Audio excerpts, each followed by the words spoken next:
Metre taxi ಬಗ್ಗೆ ಈಗ already 2 ದಿನದ ಹಿಂದೆ ಒಂದು ಲೈವ್ ಬಂದಿದ್ದೀನಿ. ಈ ದರಿದ್ರ ಫಸ್ಟ್ ಓಲಾ, ಊಬರು, ರ್ಯಾಪಿಡೋ ಈ ಅಗ್ರಿಗೇಟರ್ಗಳನ್ನೆಲ್ಲ ಫಸ್ಟ್ ಶಟ್ ಡೌನ್ ಮಾಡಿಬಿಟ್ಟು ಏನು ನಮ್ಮ ಲೋಕಲ್ನವ್ರು ಇದ್ದಾರೋ ಮೀಟರ್ ಟ್ಯಾಕ್ಸಿ, ಮತ್ತೊಂದು ಯಾವುದೋ ಇದೆ ನಗರ ಮೀಟರ್ ಟ್ಯಾಕ್ಸಿ, ಈ ಥರದ ಆ್ಯಪ್ಗಳನ್ನ ನೀವು ಡೌನ್ಲೋಡ್ ಮಾಡ್ಕೊಳ್ಳಿ ಅಂತ ಕೇಳ್ತಾ ಇದ್ದೀನಿ. ಯಾಕಂದ್ರೆ ಇವ್ರು ನಮ್ಮ ಅಕ್ಕಪಕ್ಕದಲ್ಲಿರುವಂಥವ್ರು ಸಿಗ್ತಾರೆ ಕೈಗೆ, ಏನೇ ಹೆಚ್ಚು ಕಮ್ಮಿ ಆದರೂ ಅವ್ರನ್ನ ಹೋಗಿ ಕೇಳ್ಬೋದು ಹಿಡಿದು. ಈ ಓಲಾ, ಊಬರು, ರ್ಯಾಪಿಡೋ ಓನರ್ಗಳನ್ನ ಎಲ್ಲಿ ಕೇಳೋಣ? ಅಲ್ಲಿ ಹೋದ್ರೆ ನನ್ನ ಮಕ್ಕಳು ಸೂಪರ್ವೈಸರ್ಗಳೇ ನಾಯಿಗಳ ಥರ ಆಡ್ತವೆ ಡ್ರೈವರ್ಗಳ ಮೇಲೆ. ಇನ್ನು ಓನರ್ಗಳನ್ನ ನಾವು ಮೀಟ್ ಮಾಡೋಕ್ಕಾಗತ್ತಾ? ಅದನ್ನ ಯೋಚನೆ ಮಾಡಿ.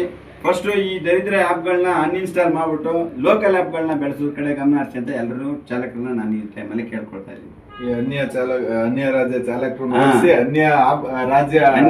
ಕಂಟ್ರಿ ಆಪ್ಗಳನ್ನು ಅನ್ಯ ಭಾಷಿಕರನ್ನ ಫಸ್ಟ್ ಇಲ್ಲಿ ಏನೊಂದು ಡ್ರೈವಿಂಗ್ ಮಾಡ್ತಿರೋ ಅವ್ರನ್ನ ಓಡಿಸ್ಬೇಕು. ಯಾಕಂದ್ರೆ ಈಗಾಗಲೇ ಅರ್ಧಕ್ಕರ್ಧ ಅವ್ರು ತುಂಬ್ಕೊಂಡ್ಬಿಟ್ಟಿದ್ದಾರೆ. ಇನ್ನೂ ಒಂದು ಅರ್ಧ ತುಂಬ್ಕೊಂಡ್ರೆ ಮುಗೀತು ನಮ್ಮ ಕತೆ, ಫಿನಿಶ್. ಕನ್ನಡಿಗರು ಇನ್ನು ಹುಡುಗರು ಸಿಗಲ್ಲ. ಸೊ ದಯವಿಟ್ಟು ಪ್ರತಿಯೊಬ್ಬರು ಕೇಳೋದಿಷ್ಟೇ, ಈ ಹೊರ ರಾಜ್ಯದ ಆ್ಯಪ್ಗಳನ್ನು, ಹೊರ ರಾಜ್ಯದ ಈ ಡ್ರೈವರ್ಗಳು ಏನು ಬರ್ತಾರೆ ಕ್ಯಾಬ್ ಓಡಿಸೋದಕ್ಕೆ, ಅವ್ರನ್ನ ದಯವಿಟ್ಟು ಒಳಗೆ ಬಿಟ್ಕೊಂಬೇಡಿ.